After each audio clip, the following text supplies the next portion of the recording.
उत्तर प्रदेश विधानसभा सत्र के शीतकालीन सत्र में विपक्षी दलों ने जमकर हंगामा किया। विपक्ष ने नियम 311 के तहत संभल मामले पर चर्चा की मांग की, जिसको स्पीकर सतीश महान ने अस्वीकार कर दिया। इसके अलावा प्राविधिक शिक्षा में भी भर्ती घोटाले पर विपक्ष ने चर्चा की मांग की। विपक्ष द्वारा लगातार शोर शराबा कर रहे सदस्यों को विधानसभा अध्यक्ष ने कड़ी फटकार लगाई।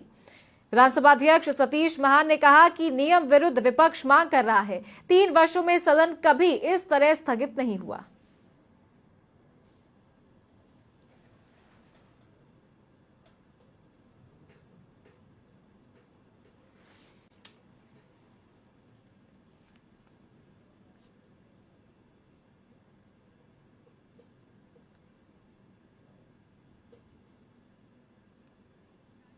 मैं कर रही हूं, जहां पर नियम विरुद्ध तरीके से 250 लोगों की पदोन्नति की गई है और वो भी प्रति व्यक्ति से 25-25 लाख रुपए की उगाही करी गई है। वो माननीय मुख्यमंत्री योगी जी के नाम पर की गई है। इसलिए मेरा सवाल है कि जिन अवसरों पर इस प्रदेश के पिछड़ों को अपनी योग्यता के अनुसार, नियम के अनुसार चयनित होना चाहिए था, वहां पर अगर नियम विरुद्ध पदोन्नति हुई है और माननीय मुख्यमंत्री जी का नाम सीधे सीधे इन्वॉल्व है। हमारे राष्ट्रीय अध्यक्ष और हमारे मंत्री दोनों ईमानदार हैं और आज 2014 से देश के प्रधानमंत्री जी के साथ जुड़े हुए हैं।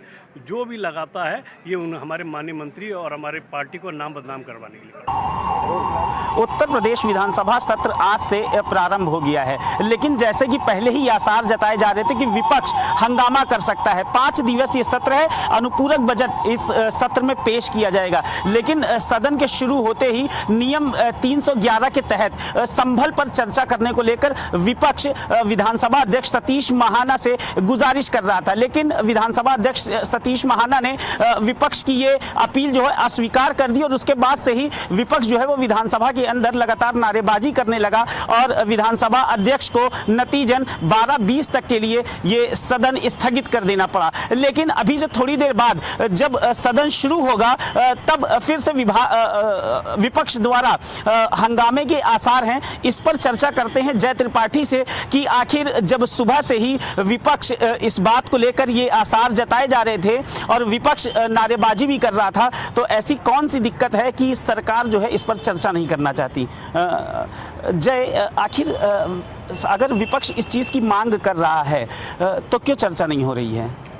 देखिए, विपक्ष की बात करें तो विपक्ष आज पहले ही दिन से कहीं का हंगामा करता हो, प्रदर्शन करता हो, उसका साफ कहना है कि भारतीय जनता पार्टी या सरकार की हम बात करें, सरकार मुद्दों से हट रही, विहीन है। उसका कहना है जैसे 7 लाख बच्चे हैं उनको स्कूलों से हटा दिया गया। साथ ही संभल जैसी घटना है जिस पर जिस तरीके की प्रतिक्रियाएं होनी चाहिए वो नहीं हो रही। लगातार उनका कहना है कि जो मुद्दे हैं उन मुद्दों पर बात नहीं की जा रही। जो विधानसभा सत्र चलाया जा रहा है केवल उसमें सरकार अपनी वाहवाही बताती हुई नजर आएगी कि आखिर किन किन कार्यों को किया गया, आगे क्या होने वाला है, लेकिन जो भटकाऊ चीज़ें हैं उनको क्यों नहीं। और यही जब भारतीय जनता पार्टी से अगर हम बात करें तो उसका साफ कहना है कि समाजवादी पार्टी हर बार विधानसभा सत्र में इसी तरीके से हंगामा करती है। वो नहीं चाहती है कि विधानसभा सत्र पूरी तरह से शांतिपूर्वक निपट सके। अच्छा, लोकसभा में भी लगातार देखा जा रहा है और आज विधानसभा की भी कार्यवाही शुरू होते ही स्थगित करनी पड़ी विपक्ष के हंगामे को लेकर।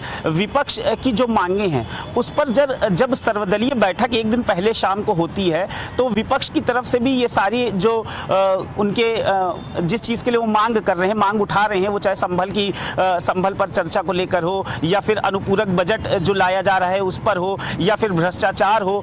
एक बड़ा मामला आया है प्राविधिक शिक्षा मंत्री आशीष पटेल जो कि अपना दल एस से आते हैं, एनडीए सरकार के सहयोगी भी हैं, उनके मामले को लेकर भी बात करी जा रही है। उस पर भी लगातार चर्चाएं हो रही हैं कि किस तरीके से नियमों को ताक पर रखकर आरक्षण दिया गया। 171 ऐसे वो थे जो काम कर रहे थे, उनको डायरेक्ट प्रमोशन दे दिया गया, जबकि इस पर यह था कि इंटरव्यू के जरिए डायरेक्ट भर्ती होगी। इस पर भी मांग लगातार विपक्ष उठा रहा है। तो आखिर कौन सी वजह है? चर्चा तो होनी चाहिए ना। चर्चा अगर सदन में नहीं होगी तो कहां पर होगी? देखिए, विपक्ष की बात करें, विपक्ष जिस तरीके से सारे मुद्दों को पहले ही कर चुका था कि इन मुद्दों के साथ खड़ा दिखाई पड़ेगा। हालांकि सरकार को इस पर तैयारी करनी चाहिए। जिस तरीके से भ्रष्टाचार की आपने बात की, महंगाई की बात की, लगातार विपक्ष उठा रहा, आज से नहीं पहले से उठा रहा, और उसका एक पूरा प्लान था कि विधानसभा सत्र में इस पर चर्चा होगी। लेकिन सरकार की बात कहें तो सरकार उससे कहीं न कहीं पूरी तरह से संतुष्टिपूर्वक जवाब नहीं दे रही, जिसके कारण शायद विपक्ष इस तरीके का हंगामा कर रहा है। वहीं आपको बता दें, आशीष पटेल के मामले में सीधा सीधा आरोप लगाया जा रहा है कि इसमें कहीं न कहीं मिली भगत हुई है, और उस मिली भगत के जरिए इन लोगों को सीधे जो है प्रमोशन प्राप्त हो गया। और ये सीधा मामला आपको बता दें कि लोगों का आरोप है कि मुख्यमंत्री योगी आदित्यनाथ से जुड़ा हुआ है, और कहीं न कहीं जब मुख्यमंत्री योगी आदित्यनाथ से जुड़ा हुआ है तो एक जो मतलब छवि वाली बात है उस पर आ रहा है, जिसको लेकर आशीष पटेल ने ये भी कह दिया कि राजनीतिक माहौल है, और राजनीतिक माहौल पर मुझे लगातार इस तरीके की बात की जा रही, ऐसा ही रहा तो मैं कहीं ना कहीं राजनीतिक छोड़ भी सकता हूँ। यहाँ तक कि उन्होंने अपने जान की भी बात कर ली है, आपने देखा। लेकिन अब देखना ये कि जिस तरीके से विपक्ष हंगामा कर रहा है, अब सरकार इस पर किस तरीके से जवाब देती, क्योंकि मुख्यमंत्री योगी आदित्यनाथ ने भी सुबह ये कहा कि जो भी मुद्दे हैं उसको विधानसभा में जय एक मिनट आपको काटूंगा भी, और इस पर भी आपसे अभी एक जवाब लूंगा। आरक्षण का मुद्दा जो प्राविधिक शिक्षा विभाग से, जिसके मंत्री आशीष पटेल हैं, जिनकी पत्नी जो है वो अपना दल एस की अध्यक्ष भी हैं और केंद्र सरकार में एनडीए सहयोगी दल की से मंत्री भी बनाई गई हैं। उनकी ही पार्टी से, चूंकि एनडीए सरकार में ही मंत्री हैं, यहाँ पर भी भाजपा सरकार में आशीष पटेल, उनके ही विभाग का मामला है जय। और इसमें यह है कि आरक्षण करने वालों ने ही आरक्षण में खिलवाड़ कर दिया है। यूपी में आरक्षण पर नया बवाल है। बीजेपी के अपने एमएलए ने कहा कि 50 करोड़ हर साल, एक बड़ी ये बात बता रहे हैं अपने दर्शकों को। समाचार प्लस के माध्यम से एक्सक्लूसिव खबर है ये कि योगी सरकार में नियमों आरक्षण नियमों की धज्जियां उड़ी हैं। योगी सरकार के कैबिनेट मंत्री आशीष पटेल के टेक्निकल एजुकेशन मंत्रालय का ये नया मामला आया है, जिसमें प्रदेश के गवर्नमेंट पॉलिटेक्निक कॉलेजों में सीधी भर्ती के बजाय प्रमोशन से बनाए गए हैं एचओडी। और इसमें भी एक बड़ी बात यह कि यूपी लोक सेवा आयोग से ये सीधी भर्ती होनी थी, लेकिन सीधी भर्ती में आरक्षण मिलना था। लेकिन बड़ी बात यह कि इसके बजाय प्रदेश भर में 177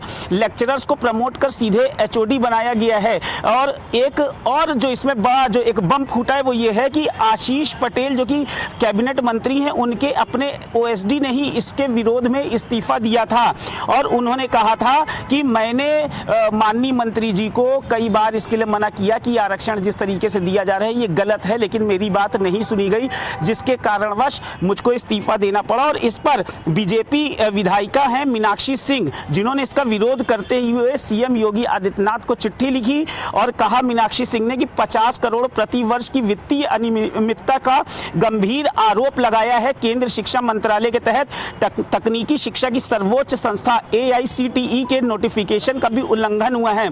सीएम से लेकर केंद्रीय शिक्षा मंत्रालय तक इसकी शिकायत हुई है। केंद्र शिक्षा मंत्रालय ने AICTE को उचित कार्रवाई के लिए पत्र लिखा है, और ये सभी शैक्षिक कर्मियों का मनोबल ऊंचा रखने के लिए लिया गया निर्णय है।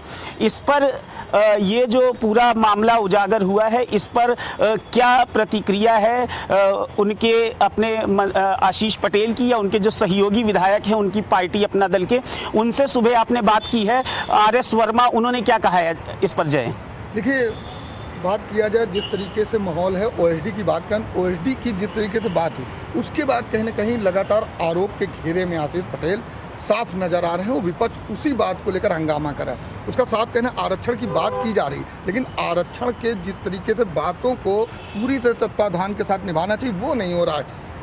बेरोजगारी की बात कर रहे हैं, रोजगार मिलने की बात है। रोजगार तो ठीक है कि रोजगार देना चाहिए, लेकिन रोजगार में प्रमोशन, ये कहीं ना कहीं एक सवाल उठ रहा है कि लगातार सीधे प्रमोशन दे दिया गया। आरोप तो यहाँ तक कि अगर सुबह बात किया जाए तो पल्लवी पटेल से बात भी किया गया, समाचार प्लस ने बात किया, उनसे पूछा इस मामले को लेकर, तो उन्होंने साफ इसमें मिली भगत का आरोप लगाया है। उनका साफ कहना है कि जब ओएसडी फंसते हुए नजर आए तो उन्होंने इस चीज़ का पूरा खुलासा करते हुए नजर आए। अब जब खुलासा हो रहा है और कहीं कहीं आशीष पटेल पूरी तरह से फंसते हुए नजर आ रहे हैं, तो अब वो पूरी तरह से सफाई दे रहे हैं। लेकिन सुबह विनय वर्मा से भी बात किया गया, जो कि अपना दल के विधायक हैं, उनका साफ कहना है कि पूरी तरह से जांच होगी, जांचों में सब जो भी है निकल के आ जाएगा। ये केवल आशीष पटेल की जो बढ़ती लोकप्रियता और राजनीति है उसको जो है विराम बिंदु लगाने के लिए ये इस तरीके अच्छा, आरोप है। एक बड़ा मामला संभल घटना, संभल में जो हिंसा हुई है, जो घटना घटी है, उस पर लगातार चर्चाएं हो रही हैं। 24 तारीख को घटना घटी है, आज हम 16 तारीख पर खड़े हैं। इस पर लगातार एक कमेटी भी गठित की गई है जिसमें एक पूर्व जज हैं, एक IAS एक IPS हैं। मामला यहाँ पर ये है कि संभल घटना पर सरकार चर्चा नहीं करना चाहती है, न लोकसभा में न विधानसभा में, पहली चीज। दूसरी चीज ये है कि जब चर्चा की बारी आती है विपक्ष हंगामा करता है, क्योंकि विपक्ष ने नियम 311 भी बोला कि 311 के तहत इस पे चर्चा हो सकती है। वहां पे नेताओं को जाने नहीं दिया जाता है, यहां पर चर्चा नहीं होती है। आखिर जनता का अगर मुद्दा है, संभल हिंसा, संभल घटना पर कुछ हो रहा है, तो उस पर तो चर्चा होनी चाहिए या नहीं होनी चाहिए? बिल्कुल, देखिए विपक्ष का काम है, विपक्ष लगातार संभल जैसे मामले को उठा रहा है और ये सरकार को पता था कि ये मुद्दा इतना बड़ा है कि उठेगा ही। लेकिन आपको बता दें, संभल ही नहीं, विपक्ष तो कह रहा है कि सरकार जो है किसी भी मुद्दे पर सामने खड़े होकर जवाब नहीं देना चाहती। महिलाओं की जो लगातार बात करें कि उसको जो महिलाओं की लगातार रोक लगी है कि उनके ऊपर जिस तरीके आरोप है कि महिलाओं के लिए बड़ी सुरक्षा व्यवस्था है, उनका साफ कहना है कि कहीं कुछ नहीं है। धरातल पर उतर कर अगर देखा जाए तो आज सरकार किसी भी चीज़ से, संभल के मामले में जिस तरीके की प्रतिक्रियाएँ हैं, उसके बाद जिस कार्यशैली होनी चाहिए सरकार, उससे विपक्ष संतुष्ट नहीं, उसका वो लगातार मुद्दा उठा रहा है। उसका साफ कहना है अगर यदि आप हैं कह रहे हैं कि सब कुछ सही है, वहाँ पर सब पूरी तरह शांतिपूर्वक कर दिया जाए और सारे मामले में जो लोग दोषी उन पर, तो आइए और यहाँ पर उसका जवाब दीजिए। लेकिन कहीं ना कहीं सरकार इससे कतराती हुई नजर आ रही और विपक्ष के जो मुद्दे हैं उसका जिस तरीके से जवाब देना चाहिए वो शायद सही से नहीं दे रही, जिसके कारण विपक्ष संतुष्ट नजर नहीं आ रहा है। अभी से थोड़ी देर बाद विधानसभा सत्र जब शुरू होगा, हंगामे के आसार हैं। निश्चित तौर पर छोटा सत्र दिया गया है, अनुपूरक बजट भी इसी सत्र में लाया जाएगा। हालांकि कल सर्वदलीय बैठक में भी मुख्यमंत्री योगी आदित्यनाथ ने विपक्ष से अपील की थी कि शांतिपूर्वक सदन को चलाया जाए। आपकी जो मांगे हैं उसको शांतिपूर्ण तरीके से आप अपनी मांगों को रखें, अपनी बातों को रखें। आप पटल पर जब शांतिपूर्वक तरीके से अपनी बातों को रखेंगे तो ही सदन जो है वो शांतिपूर्वक चल पाएगा। लेकिन आज जिस तरीके से सुबह से ही हंगामा हुआ है, अब आगे जो आने वाले दिन हैं या जो अभी आने वाला जो समय है उस पर किस तरीके से चर्चा होती है, ये एक देखने वाला विषय होगा। लखनऊ से अपने सहयोगी जय त्रिपाठी और मोहम्मद लतीफ के साथ अम्बरीश सिंह, समाचार प्लस।